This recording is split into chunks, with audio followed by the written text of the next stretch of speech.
entrait dans sa loge une vingtaine d'invités, à même de rassurer l'artiste sur sa prestation, dont l'ancienne ministre de la Culture du Mali, l'ambassadeur de Bolivie, celui du Venezuela, ou encore l'ancienne présidente du Parlement grec.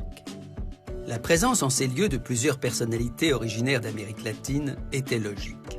Ce sous-continent accompagne Jean-Luc Mélenchon depuis des années, et rien de ce qui touche à la Bolivie, au Venezuela, mais aussi bien au Chili, à Cuba ou à l'Équateur, ne lui est étranger.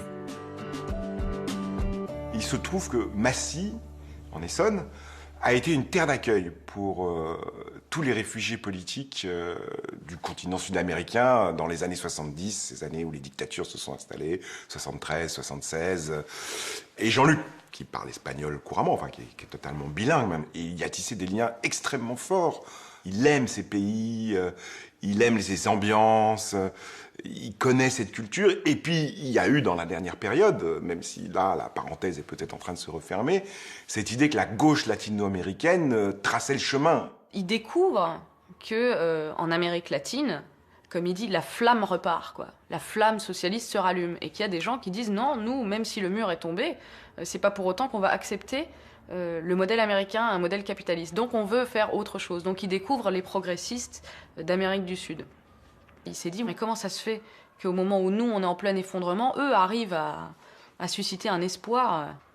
Dans tous ces pays, ils ont réparti la richesse autrement. C'est le cas du Venezuela. Au moment où nos amis arrivent au pouvoir, le baril de pétrole est à 100 $.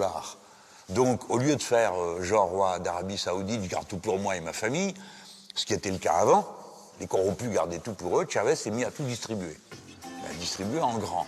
Et donc à créer un enrichissement de la société, la formation d'une nouvelle classe moyenne. Bon, ça a créé d'autres problèmes après. Mais tout cet apprentissage-là, je veux pas qu'il soit perdu.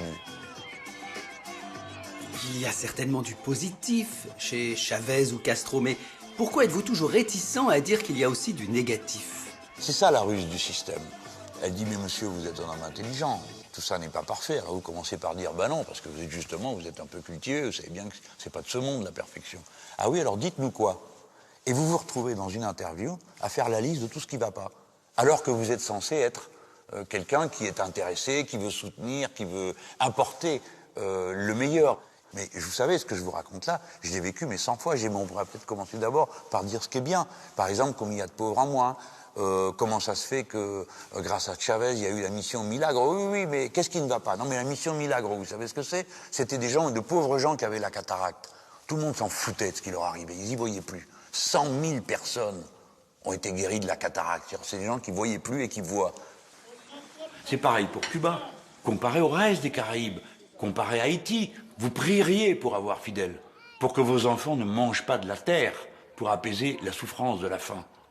Alors après, est-ce que moi j'ai l'intention de prendre Cuba comme modèle? Ben certainement pas. Enfin, c'est quand même eux qui ont trouvé le moyen de stopper la contamination du sida dans le ventre de la mère. C'est quand même eux qui ont trouvé les premiers remèdes contre le cancer du poumon, etc., etc. Alors, pour la critique, je laisse les autres. Et que chaque citoyen démêle entre mes commentaires favorables et les commentaires défavorables, qu'il se fasse son idée s'il peut se la faire. Mais c'est pas à moi d'aller faire comme ça des bilans négatifs. Je sais bien que c'est pas parfait. Je pourrais vous dire des tas de choses.